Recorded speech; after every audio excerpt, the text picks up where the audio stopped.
पहले बात कर लेते हैं बड़ी खबरों की। सबसे पहले बात कर लेते हैं कैबिनेट के डिसीजंस की। कैबिनेट में आज कुछ बड़े ऐलान हुए हैं, जिसमें सबसे बड़ा ऐलान रिन्यूएबल एनर्जी को लेकर हुआ है। कैबिनेट ने India renewable energy development agency को 1500 करोड़ रुपए देने का फैसला किया है।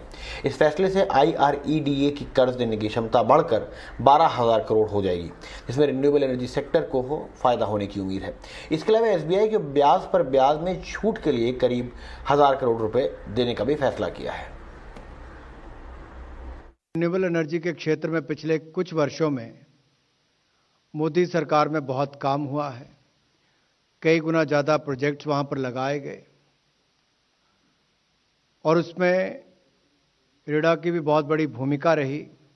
पिछले 6 वर्षों में इरडा ने इसका पोर्टफोलियो 8,000 करोड़ से बढ़कर 8,800 करोड़ से बढ़कर 28,000 करोड़ रुपये हो गया है। रिन्यूएबल एनर्जी के सेक्टर में इरडा अब लगभग 12,000 करोड़ रुपए तक की लैंडिंग कर सकेगा, जिसमें लगभग 3,500 से 4,000 मेगावाट रिन्यूएबल एनर्जी की क्षमता के सृजन के लिए फाइनेंसिंग का प्रबंध हो जाएगा। चलिए, हमारे साथ समीर दीक्षित जुड़ गए हैं ज़्यादा जानकारी के साथ। समीर, एक बार तो पहले हमारे दर्शकों को ज़रा समझाएं कि IREDA जो है वो करती क्या है, और ये जो पैसा दिया गया है सरकार की तरफ से, उसका जो इस्तेमाल होगा वो किन चीज़ों के लिए होगा।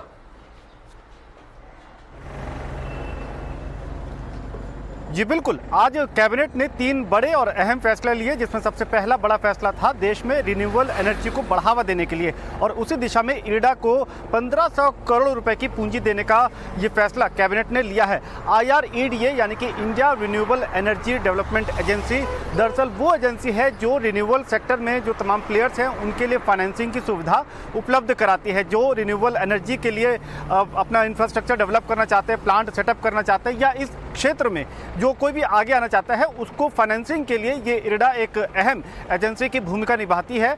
और इसकी फाइनेंसिंग कैपेसिटी को, इसकी क्षमता को बढ़ाने के लिए सरकार ने कैबिनेट में फैसला लिया है कि इस एजेंसी में 1500 करोड़ रुपए अतिरिक्त दिए जाएं। इससे फायदा ये होगा कि इरडा की जो लैंडिंग कैपेसिटी है, जो उधार देने की क्षमता है, वो अब 12,000 करोड़ रुपए की हो जाएगी। और सरकार को भरोसा है कि चूंकि अब उधार देने की क्षमता, लैंडिंग कैपेसिटी बढ़ने से बड़ा फायदा ये होगा कि कई प्लेयर आएंगे और रिन्यूएबल एनर्जी में इंफ्रा का विकास होगा, और तकरीबन 3500 से 4,000 मेगावाट रिन्यूएबल एनर्जी का जो है उसके उत्पादन में सरकार को सफलता मिल पाएगी।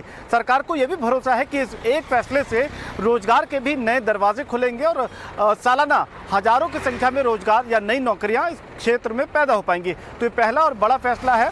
दूसरी बड़ी बात यह है कि कैबिनेट ने यह फैसला लिया है कि ब्याज पर ब्याज के मसले पर SBI, जो देश का सबसे बड़ा राष्ट्रीय बैंक है, इसको करीब करीब 1,000 करोड़ रुपए सरकार देगी।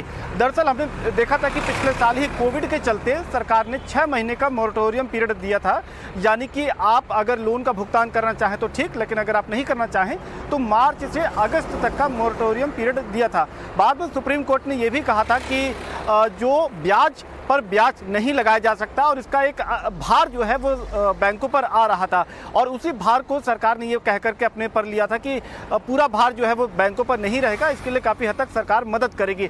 उसी दिशा में सरकार ने आज जो है स्टेट बैंक को 1,000 करोड़ रुपए देने का फैसला कैबिनेट में लिया है। तीसरा बड़ा फैसला वो सफाई कर्मचारियों को लेकर के है। जो नेशनल कमीशन फॉर सफाई कर्मचारी है, जो राष्ट्रीय आयोग है सफाई कर्मचारियों का, इसका जो मौजूदा टेन्योर है, इसको सरकार ने 3 साल के लिए बढ़ा दिया है। 31 मार्च 2022 में इसका टेन्योर पूरा हो रहा था, लेकिन अब सरकार ने जो राष्ट्रीय आयोग सफाई कर्मचारियों के लिए है, इसको 3 साल के लिए बढ़ा करके अब 31 मार्च 2025 तक के लिए इसको लागू कर दिया है। तो इस एक फैसले से सरकार को लगता है कि इसका एक बड़ा फायदा कम से कम आने वाले चुनाव में भी कुछ हद तक इसका फायदा देखने को मिलेगा, क्योंकि हमने देखा था कि कुछ समय पहले ही वाराणसी में प्रधानमंत्री मोदी जो है तमाम सफाई कर्मचारियों के साथ में बैठे थे, फोटो खिंचवाई थी, और सरकार चाहती है कि इस एक मुद्दे को कम से कम इसका लोगों के बीच ले जाकर के इसका एक राजनीतिक फायदा भी मिल सके। तो ये 3 बड़े फैसले कैबिनेट में लिए गए हैं।